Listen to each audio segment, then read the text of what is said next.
In the previous episode of the Kaiserslautern career mode, we began season 3 and our second season in the Zweite Bundesliga. Two players were added into the squad: Nicolas Ramirez, a center back from relegated side Uerdingen, and Matt Whaler, an English striker that we found via the free agents. Continuing our momentum from previous seasons, we made some waves in the Pokal by knocking out two Bundesliga opponents, Werder Bremen and Wolfsburg. Hey, what's going on everyone? Flick here. Welcome to episode 6 of our FIFA 20 Kaiserslautern career mode. We'll be finishing up season 3 in today's episode, and if all things go well and we maintain our current league position, we will achieve promotion to the Bundesliga. But I did promise a press conference for this episode, so let's get started with that. Our first question today comes from Fireman RD, and they're curious about what I think is our best striker combination, whether it's Klose and Green or Klose and Whaler. Of course, Whaler had an incredible debut in the last episode. We signed him as a free agent at the start of the season, and in his first match in the Pokal against Werder Bremen, he scored a brace and managed to net an assist as well. But I still think Klose and Green are our top striker duo. I'm very cautious to incorporate our young players into the starting 11 too quickly. I didn't put Schmitz or Burm into our starting 11 right away, and they've turned out all right. So I think I'll take a similar strategy for Whaler. Our next question comes from YNG, and of course Milojevic did not have a great couple of matches in our previous episode, and you have to start wondering whether he has a place in the starting 11. We don't have too many center backs in the squad right now, so I think for the time being his starting spot is still safe, but I am still looking to improve in the center back department and adding some more squad depth in the future. Hunter has our last question today, and while I think it's pretty safe to say Grill will be a part of this Kaiserslautern squad, if he submits a transfer request, that would be quite a shock to me because he's receiving regular playtime. We're on a good promotion path, and as long as things stay the way they are this season, we'll be in the Bundesliga next year. But I think this second half of the question is very interesting. We have a lot of funds to work with, so you have to wonder whether we're looking to spend that cash on one big signing or spread it out across multiple signings. I think if we're keeping our long-term future of the club in mind, as this is a Road to Glory career mode, I want to spread our transfers out across multiple positions, making sure we're fine on squad depth, and especially as we start thinking about continental competitions, we're not too far off from the Europa League. I think we can achieve that within the next few seasons. And then of course, as we start establishing our place continentally in that competition, we can start thinking about the Champions League and playing against some of the other icons in this career mode. But that'll be all the questions for today. I really enjoyed today's press conference. You all come up with some great ideas to talk about, and let's keep it going for the next episode. If you have any press conference questions, go ahead and leave that in the comment section. I've been doing my best to keep bringing out consistent and high quality content, and if you want to show extra support for what I'm doing, a like and a comment goes a long way towards the YouTube algorithm and recommending my channel so that we can keep growing this incredible community. If this is your first time visiting the channel or you haven't yet subscribed, it's super easy to do. Just click that subscribe button right under the video. I'm planning on releasing a lot of content to the channel over the next few months. Along with this Kaiserslautern series, we have FIFA 21 right around the corner in October, so look out for that. As I just mentioned, our center back depth is not something I'm too happy with, especially as schedule congestion starts playing more of a role for us in future seasons. I mean, right now we have an injury to one of our rotational center backs in Kraus. I do want to start thinking about the long-term future of the club, and I don't think we need an immediate upgrade to our defense, so I'm looking more for a pre-contract signing so that we can pick up a player for free outside of his wages and then still improve our squad depth. I went ahead and did a search for experienced players whose contract is expiring this season across the Bundesliga and also for Germans abroad. I was surprised to see Sven Bender has his contract expiring at Newcastle United. This is why it's important to always open up your search. You never know what sort of transfers might happen in career mode, and I really like this pre-contract signing. Bender is of course an experienced player in the Bundesliga. He's been playing for Leverkusen forever, and that'll be a huge upgrade to us at the center back department. I am aware he's a bit older at 32 years old, but his overall rating hasn't gone down too much since the start of this career mode. I believe he started at an 81 overall, and he's gone down 2 ratings to a 79. We haven't had too many players leave the club this season. I think mostly because we sold so many players off last year, but I did accept an offer from Nuremberg for Spalavis. 8 million was just too much for me to say no to, and while I know that Spalavis has been a top contributor to goals and assists in previous years, we started to sign some more strikers to the squad. Whaler is slowly moving up the squad ranks, so I felt like this is a good deal. And hopefully Spalavis will receive more playtime. Nuremberg are in the Zweite Bundesliga, so I don't think this is a career downgrade for him. Transitioning to our youth academy, our scout in Germany has finally brought back a quality talent. Carl Lang is an 18-year-old left back, has an overall of 62 and a value of 725,000. He can play both left back or center back and does have that exciting prospect status. To be honest, I think I'm going to use him more as a center back in our squad, because looking at some of his statistics and attributes, has a 3-star skill move, weak foot set, low high work rates, and he is right footed, so it would make more sense for me to use him as a center back in our 3 at the back formation. While our 4-star scout remains in Germany looking to expand our youth academy, I have sent our 3-star scout over to Australia for 6 months looking for a physically strong player. Here's a quick look at what our player training will more or less look like for the remainder of the season. I do rotate players around here and there, but right now we've got Bella Kochup, Ramirez, Sickinger, and Fechner working on their defending, and then Ox working on his attacking. Our second slot is going purely to in-game generated players, whether that be Scouted Future Star, Youth Academy, or free agent players, and I think that goes to show how much progress we've made in this career mode. It's definitely not easy to find talented Youth Academy players that are actually usable in-game. However, every single player you see here is either already a part of our first team, or I think they have a future place in our squad. Icon update time, as Nakata made the move to Roma for 23.86 million. Seedorf joined Inter for 26.41 million. And finally, Wright joined Burnley on a free transfer, but that will be all for this segment of the career mode. Let's hop into some crucial games, see if we can maintain our current league position, maybe even win the league title come the end of the season. Let's get into it.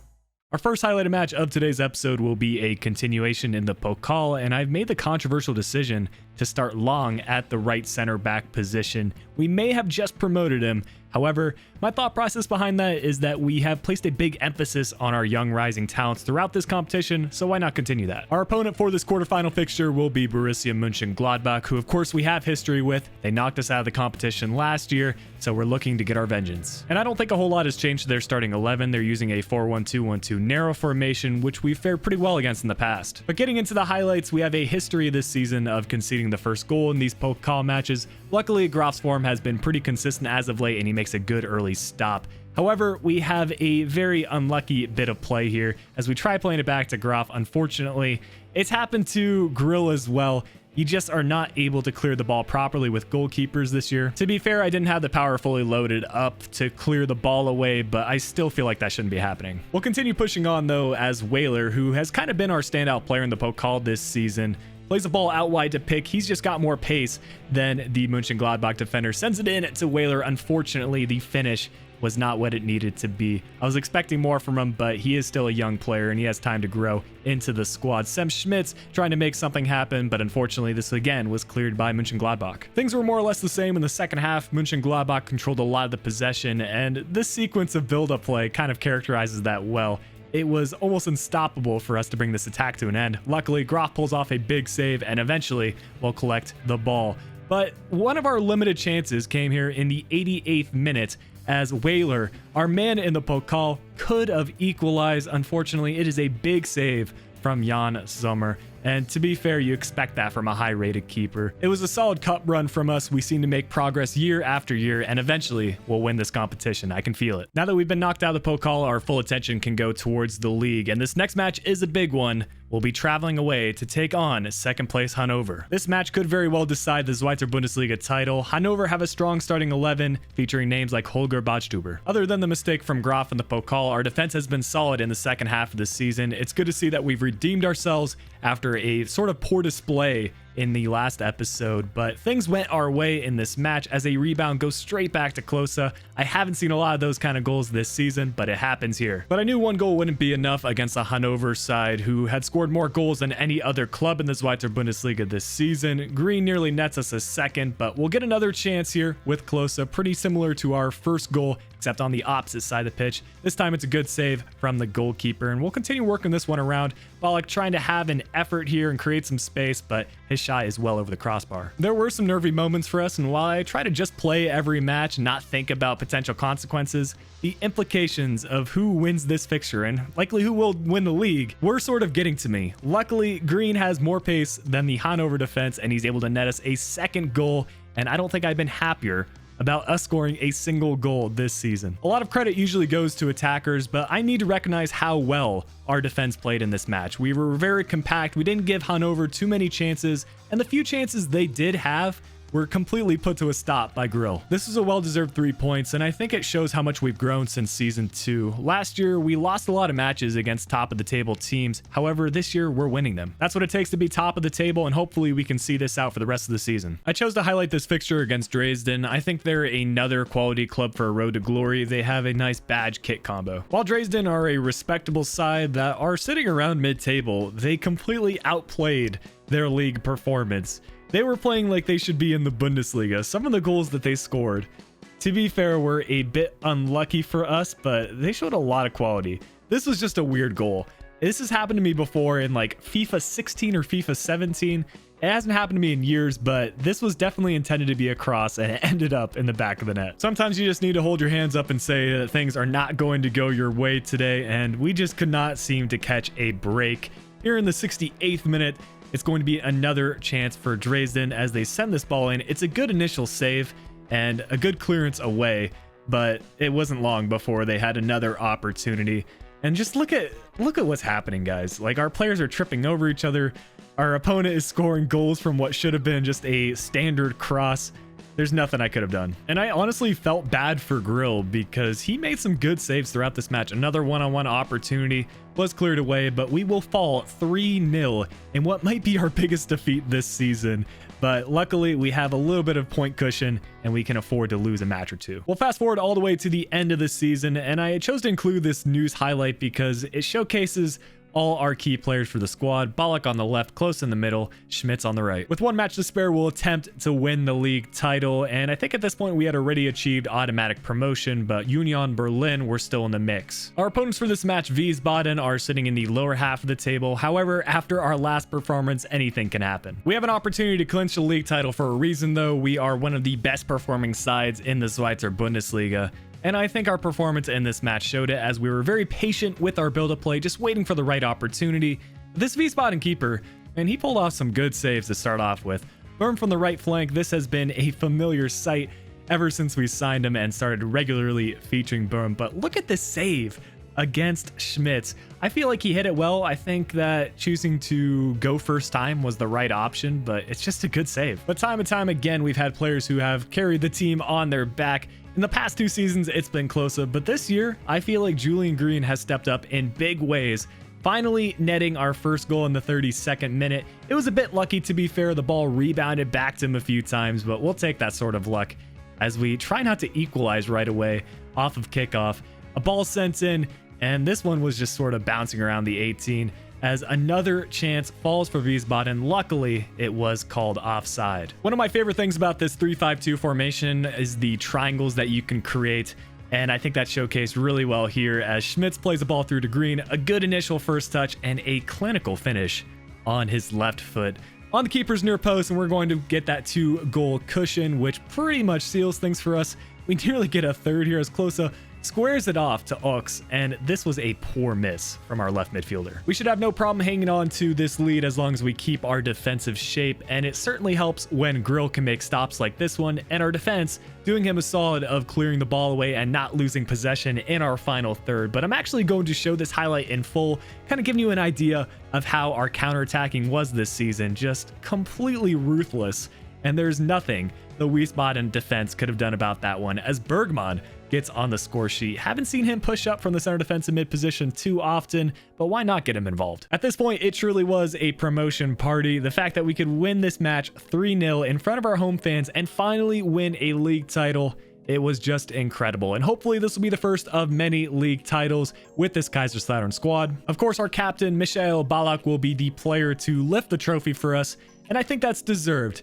He was a part of the original 97-98 Kaiserslautern squad, and he has performed in some key moments this year. Whether he will be the legendary player that I remember from this career mode is still yet to be seen, because our youth academy players are rising through the ranks and they've been very impressive so far. In particular, Sem Schmitz might be the best Scouter feature star I have found in a career mode. I'm not talking just FIFA 20, I'm talking about every career mode that I've played. Hopefully he can spend his entire career at Kaiserslautern and become the great player that he's destined to be. But this league title is also for every single one of you that are watching. It was unfortunate that we weren't able to achieve promotion last year, but y'all have stuck with this career mode and continue to support it. Now we're set to battle it out in the Bundesliga, and I will keep working to make this career mode better and better.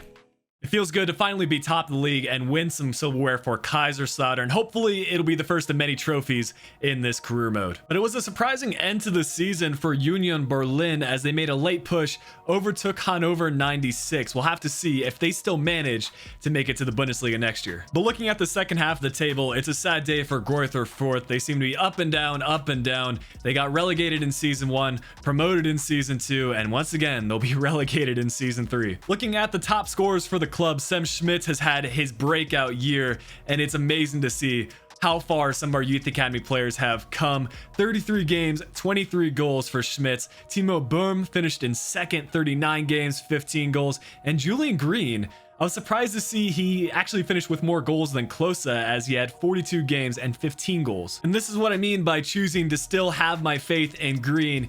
He was one of our top goal contributors as he was first in assists, 42 games, 12 assists. That's also a pretty impressive showing from Bergman, as he's primarily a center defensive midfielder. 40 games, 11 assists, and Timo Bohm finished in third with 39 games, 10 assists. As we gain promotion to the Bundesliga, I do want to recap some of the other leagues in Germany. Bayern once again finished top with 100 points this year, and then looking at the relegation zone, Augsburg, Dusseldorf, and Hamburg in relegation territory. However, Augsburg will keep their spot in the Bundesliga as they won 2-1 on aggregate in the promotion playoff final against Hannover. Some interesting results here in the Dritte Liga, as I don't really remember Duisburg being much of a threat the couple of times that we did play them. However, we have some very unfortunate news as we transition to the bottom half of the table. 1860 Munich will be relegated. And once again, the team that's in the higher league did win the promotion playoff final as Ingolstadt beat Hallescher 3-1 on aggregate. This is some super exciting news. I've been waiting for this to happen. Sam Schmitz was the top goal scorer in the Zweite Bundesliga, and we also had a couple of other players finish in the top 15. We've got Green in 6th with 15 goals, and Boom in 10th with 14 goals. I want to find a way to celebrate this accomplishment by Schmitz. I was thinking any player that finishes as the top scorer, top assists, or top clean sheets gets a special customization in terms of their in-game appearance. So for example, since Sam Schmitz was the top goal scorer, we can give him the golden boot per se by giving him these nice white and gold boots. If there are any other customizations that you guys would like to see or have any good ideas about what we can do for that, let me know in the comments section, or even if you think there's a better boot fit that we can use for Schmitz. But moving to the assist category, we have a load of players in the top 15.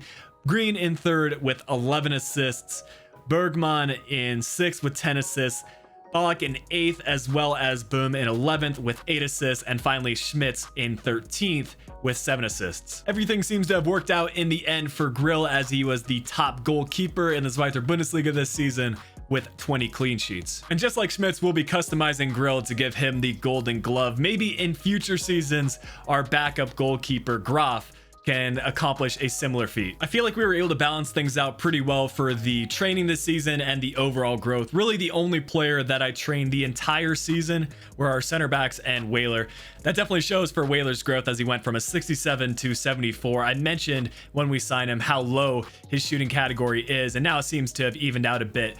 71 shooting for a 74 player is not too bad, and I'm expecting even more from him next season. Just showing you quickly some of the other overall growth and which other players went positive for their growth. Really good stuff there, and only a couple players declining. We'll be promoting 2 more Youth Academy players before the end of the season. Sebastian Siegmund is another new talent that our scout in Germany has brought through. A 17-year-old center back, 61 overall, 575,000 for his value. Just like our Youth Academy promotion at the start of the season, Siegmund is an exciting prospect, and I'm really excited about some of his attributes. A 4-star skill move weak foot set. He is left-footed, which I don't think we have enough left-footed players in the squad. Low high work rates, good pace, good physical, just need to work on those defending attributes. We've been keeping an eye on Josh Mathis for quite a while. He wasn't eligible for promotion for quite some time. Now he's finally 16 years old, so we'll be promoting him into the senior squad. He's a 16-year-old center mid from the United States, 60 overall, and a value of 500,000. Keep in mind, we had been training him for some time, so that value is boosted up. But we've had some really talented prospects come through our youth academy this year. Josh Mathis is another exciting prospect. And looking at his attributes, he has a pretty unique build. 4-star skill moves, 3-star weak foot, medium high work rates. So we'll probably try to train him into a rotational center defensive mid for us, someone that can win back possession. And he looks to be a very technically skillful player as well. We have 2 players that were due to retire at the end of this 3rd season. Ian Wright is one of them. And the other player is Mateus. Unfortunately, he must have snuck by in the short list and he retired in a previous season, but ultimately it doesn't make too much of a difference. He just retired a bit earlier than I would have expected. But if you are wondering, Mateus's last club was Bayern. He spent some time playing for the Metro Stars. However, they're of course not in FIFA, so I was going to retire him this season. One thing I have done though is I've added all the regens for the retired icons into our transfer shortlist so we can track them.